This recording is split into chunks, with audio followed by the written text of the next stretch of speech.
IVF ఒక అధునాతన సంతానోత్పత్తి చికిత్స. అనేక దంపతులకు తల్లిదండ్రులు కావాలనే వారి కలను నెరవేర్చుకోవడానికి సహాయపడుతుంది. ఈ రోజే ఓఎస్ఎస్ ఫర్టిలిటీని సందర్శించండి.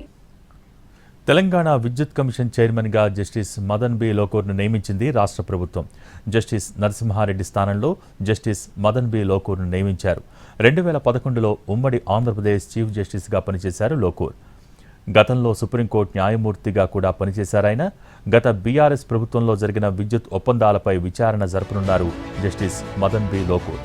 విద్యుత్ కమిషన్ను రద్దు చేయాలని ఇటీవల సుప్రీంకోర్టును ఆశ్రయించారు బీఆర్ఎస్ అధినేత కేసీఆర్.